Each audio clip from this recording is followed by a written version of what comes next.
नमस्कार दोस्तों, DD react के एक और रिएक्शन वीडियो में आपका स्वागत है।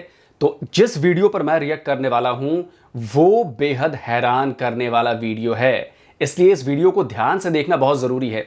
आप में से शायद बहुत कम लोग होंगे जो यूएफओज यानी कि अनआइडेंटिफाइड ऑब्जेक्ट्स पर भरोसा करते होंगे, लेकिन एक न्यूज आई है। इस न्यूज में यह बताया गया है कि जो नेवी के वॉरशिप्स हैं, उनके जो रडार्स हैं, उन्होंने ये कंफर्म कर दिया है कि उन्होंने यूएफओज देखे हैं, उनके रडार पर यूएफओज दिखे हैं। तो और क्या डिटेलिंग है इस वीडियो में, जो हेडर देख के मुझे समझ में आ रहा है कि radar confirms UFO swarm around navy warships.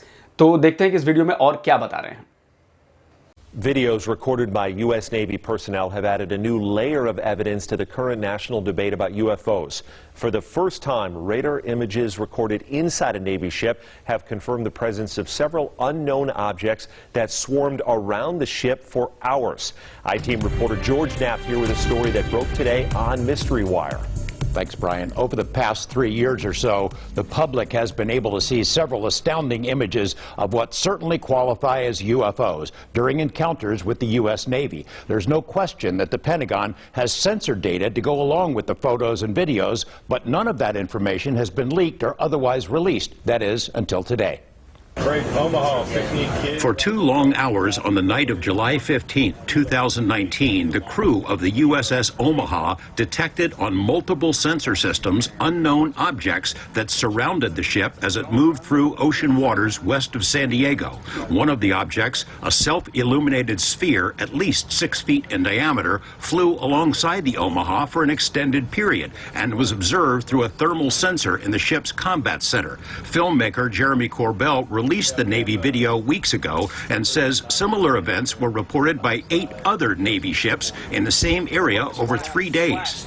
Mark bearing and range. There was numerous warships that are having similar it appears to be coordinated interaction, and this whole series was within this kind of, I'd say, circumference of 100 miles, and there was up to 50 to 100 contacts. In the last 3 years, the Pentagon has reluctantly confirmed the legitimacy of UFO images captured by Navy ships and air crews, including these photos taken off the coast of Virginia and the better-known videos, the so-called Tic Tac incident and the gimbal. But other than the images themselves, there's been no release of censored data to buttress these cases. There is now. OD, if you can write a general lat long where we're at, and the number of contacts you got, get the course and speed meters off. Over a period of hours, crew members on the USS Omaha, which is located in the center of this radar screen, monitored the approach of the unknown objects, as many as 14 at one point, all around the ship. 2 different radar systems watched the objects and estimated their speed. Track 781 just sped up to 46 knots, 50 knots, closing in. Oh, actually 38 knots. That one's pretty much perfectly 000 relative, right? Yeah. Corbell obtained the images from sources he declines to identify. The Pentagon's UAP task force considers the Omaha spheres to be true unknowns. The ships that were under observation by the unknowns were unable to track where they came from or where they disappeared to. The Omaha sphere appears to have vanished into the ocean. What was splashed? At that point, it also vanished from all sensors. In one video snippet, 9 of the objects were seen around the Omaha, but 2 of them dropped off, somehow invisible to 2 radar systems. And it supports the hypothesis that these are not just a balloon dropping into the water, or it's not something that is easily explained. These are true unidentifieds in mass number, and we'll talk more about that, but that's what we're showing people, where you have radar data that goes with FLIR data, what everybody has been belly aching for. So here you go. If these are foreign-made high-tech drones, how do they fly with no wings, rotors, or detectable exhaust? Do they possess some sort of cloaking ability? The sensor data, combined with the video images, raises difficult questions. These are unidentified. We don't know what they are. Everybody tries to corner me in saying they're aliens or something like this. I have no idea. Hey, track as best you can. George Knapp, 8 News Now.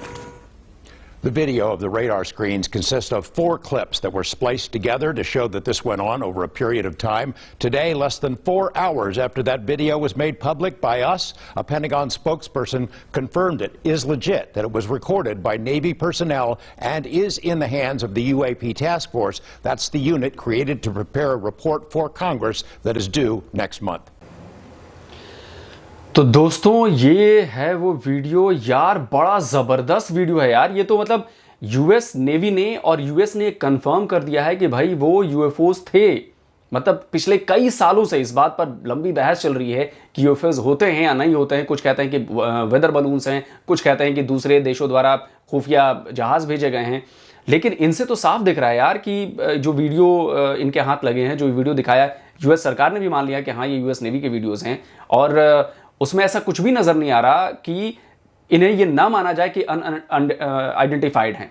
क्योंकि भाई जब हर जगह खुफिया agencies काम कर रही होती हैं तो कोई नया विमान बनता है या कोई नई चीज़ बनती है, नया ड्रोन बनता है, तो उन सबको पता होता है कि किस तरह का ड्रोन है, कहाँ का ड्रोन है, कहाँ से ओरिजिन है उसका। लेकिन इन सारी चीज़ों का एक टाइम पे तो बता रहे थे कि भाई एक साथ रडार पे 14 दिखे थे और 14 में से कुछ तो गायब हो गए। कहां गए? समंदर के भीतर चले गए। अगर समंदर के भीतर भी जाते तो नेवी के पास वो क्षमता है कि वो समंदर के भीतर भी सोनार से उसको डिटेक्ट कर सकती है, लेकिन वो डिटेक्ट नहीं हुए, वो गायब हो गए। अच्छा, आपको क्या लगता है, क्या आप यूएफओज में और एलियन लाइफ में विश्वास करते हैं? देखिए, मैं एस्ट्रोफिजिक्स पढ़ता हूं और मुझे स्पेस साइंस से बड़ा लगाव है, बहुत रुचि है मेरी स्पेस साइंस में भी, तो मैं वहां भी पढ़ता रहता हूं। मैं ब्लैक होल्स से स्पेस, उससे जुड़ी चीज़ें बहुत ज़्यादा स्टडी करता हूं। तो मैं तो ये गारंटी के साथ कह सकता हूं कि इस यूनिवर्स में हम अकेले तो नहीं हैं। देखिए, सिर्फ अगर हम अपने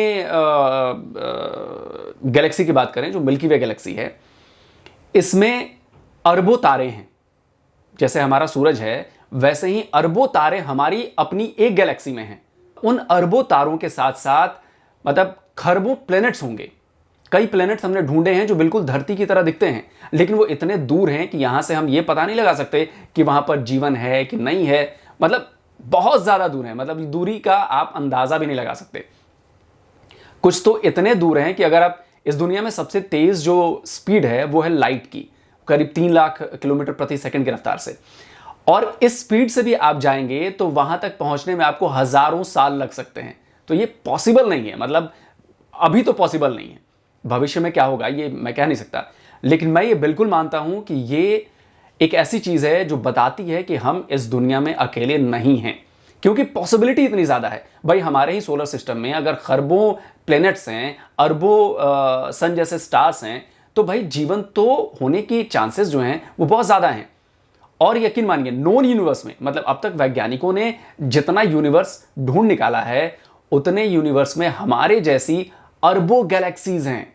तो आप संभावनाएं देख रहे हैं भाई, इतनी बड़ी ये जो दुनिया है, इतना बड़ा जो ब्रह्मांड अभी तक ढूंढा गया है, ये आगे कहां तक है ये पता नहीं है। जैसे हमारे ग्रंथों में लिखा है कि अनंत है। अनंत मतलब इसका कोई अंत नहीं है।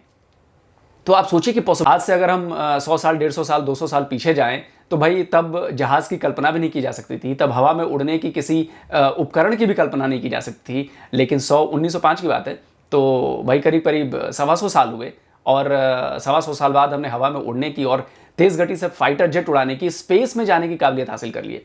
तो आने वाले दिनों में किस तरह के इंजन बदलेंगे, प्लाज्मा इंजन आ जाएंगे, कैसे इंजन आएंगे, उनकी स्पीड कैसी होगी, वो कैसे काम करेंगे, बहुत डिबेटेबल है। लेकिन तकनीक ये बताती है कि हम प्रोग्रेस कर रहे हैं और आगे प्रोग्रेस कर सकते हैं। साइंस में कुछ भी असंभव नहीं है। तो ये देख के मुझे हैरानी हो रही है और भाई मैं तो इन पे भरोसा करता हूं। क्या आप भरोसा करते हैं? क्या आप यूएफओज मानते हैं? क्या आप एलियंस को मानते हैं? तो आप अपने जो विचार हैं वो कमेंट्स बॉक्स में जरूर लिखें और मुझे बताएं। मुझे बहुत अच्छा लगेगा आपकी राय जानकर। तो जल्दी हाजिर होता हूं एक और ऐसे ही ज्ञानवर्धक, और ये भी ओरिजिनल वीडियो था, मतलब ये कोई लफाजी नहीं थी, ये ओरिजिनल वीडियो है। तो ऐसे ही वीडियो को लेकर हाजिर होऊंगा जिससे आपका भी ज्ञान बढ़े, मेरा भी ज्ञान बढ़े। तो जल्दी हाजिर होता हूं। नमस्कार, जय हिंद।